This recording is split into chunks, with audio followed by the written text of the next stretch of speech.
Welp. That sky don't look too promising.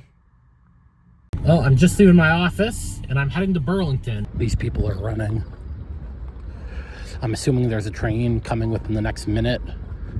I'm just kind of accepting the fact that I'm probably going to miss that one, because I am definitely not running. Sky looks better, though. I'm in Burlington, heading to... Oh, there's a train. Yeah, I'm going to miss it. God damn it. Whatever. I'll wait for the next one. I am heading to the Budweiser stage. First time since 2022 to see the Dave Matthews Band. I'm just fully accepting the fact I'm not catching this one. Can you see all the people leaving? Kind of like over there. You know, I say that I don't really care I didn't make the 5:10, but now it's like, damn, I gotta wait out here for about a half hour, so that kind of sucks. You know, when I look down at the tracks, out of all the things I was expecting to see, a banana would probably be last on the list. So Dave Matthews, let's talk about Dave Matthews. Growing up, my dad absolutely loved Dave Matthews. My mom was not a fan at all. Would be kind of the furthest from what she would listen to in terms of genre. Train going by. I kind of fell into my mom's camp. I was really not a fan. I liked a couple, like, you know, the hits, Crash Into Me, Ants Marching, but overall, yeah, really not a fan. Blue Jays Train. After my dad passed away, I was kind of going through the music, or his music that he listened to on his phone, his iPod, and I started listening to Dave Matthews, and I became a really big fan of Dave Matthews. I'm not going to say I love the entire body of work, but, you know, I like a lot more than the 1-2 hits I only ever liked growing up. I would say there's probably about 20 songs by the Dave Matthews Band on my phone, so I know a good chunk of the material, and I'm really looking forward to the show tonight. I'm gonna be thinking about that for sure. I've been walking up and down the platform here. Totally forgot that Coldplay also playing in Toronto tonight. They're at Downsview Park. But walking up and down the platform, it's funny. You can tell very clearly who's here for Dave Matthews and very clearly who's here for Coldplay.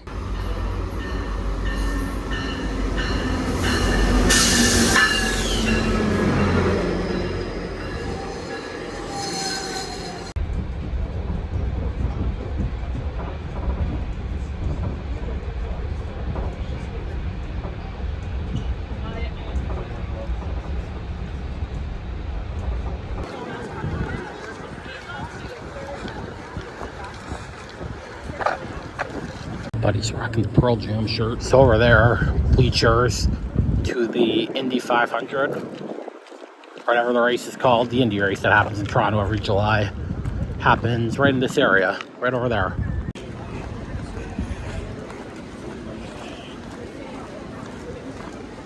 Starting the show with some street meat, of course. Here we go. Budweiser stage. I'm here for the first time since 2022. This amphitheater is actually getting reimagined as part of the Ontario Place revitalization that the provincial government just announced. They're making it a year-round venue. Don't exactly know how that's going to work. And even though they announced it, the government announced it, I'm still not entirely convinced it's going to happen. But the plan is to become a year-round venue. Holy cow, this is a madhouse. Here's the stage. I'm not going to the seats yet. Need to find a washroom. $14 for water. 2, not 1. So tomorrow night, Weird Al is at this venue. The next night, Luke Bryan. Talk about 3 acts that have nothing to do with each other. I know this concert is going to be unreal. The issue with me is it follows OAR at Red Rocks, which is the best concert I've ever been to. So I know this won't be it, and it has really tough expectations to follow.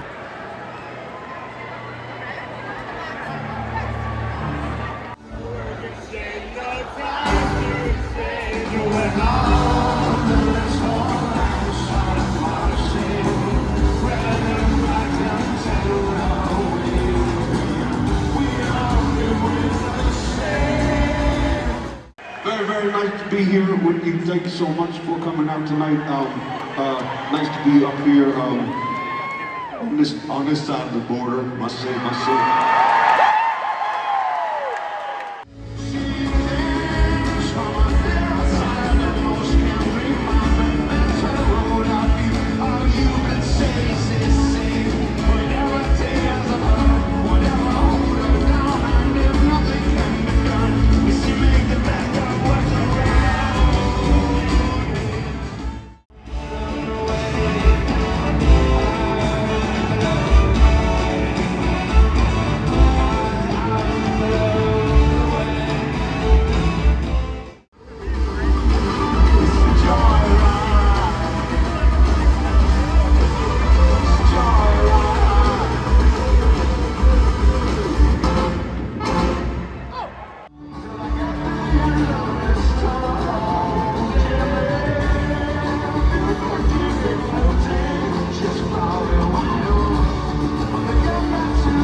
Randy Strong on the key.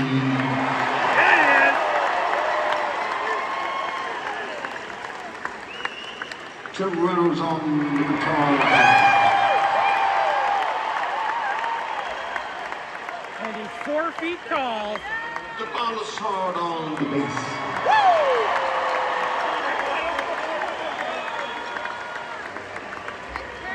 And Carter Beauford.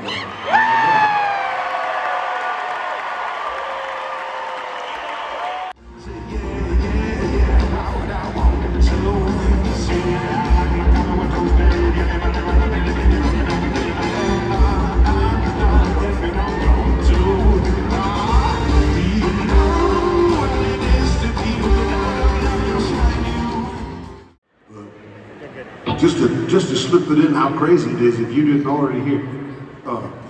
Bibi Netanyahu nominated Donald Trump for the Nobel Peace Prize.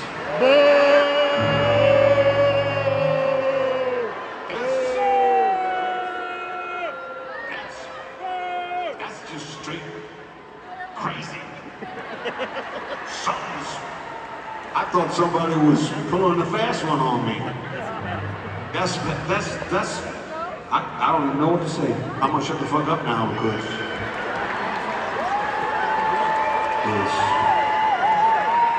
genocide and kidnapping ain't the kind of things most Peace Prize winners are into, you know, that kind of shit.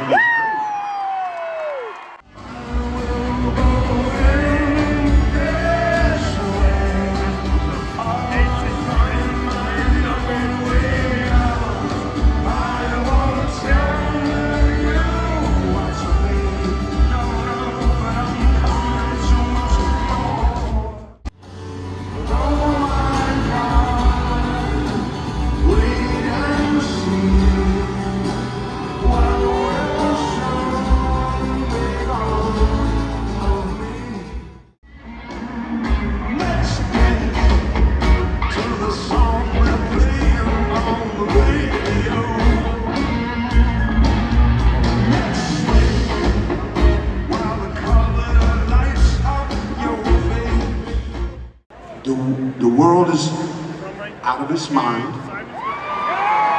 We gotta remember to love each other.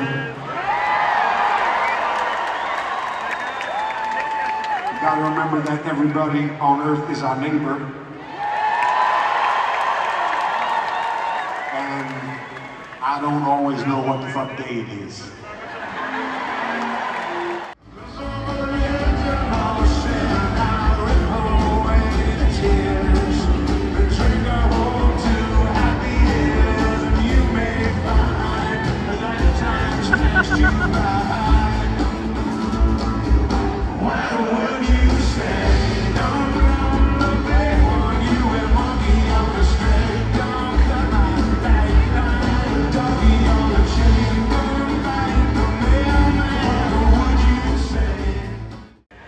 And I do want to say that I know that it seems like there's a trend in the world. Certainly feels like there's a trend in the country just south of here that toward cruelty, greed, and it breaks my heart because all the things that I love about people are our generosity and our kindness to each other, music, and art, and discovery, you know, and it seems like when everything comes down to the dollar, then we've lost something, and when everything is a real estate deal, it just is too bad, and I think that we should look to each other for guidance and not so much to our leaders, you know.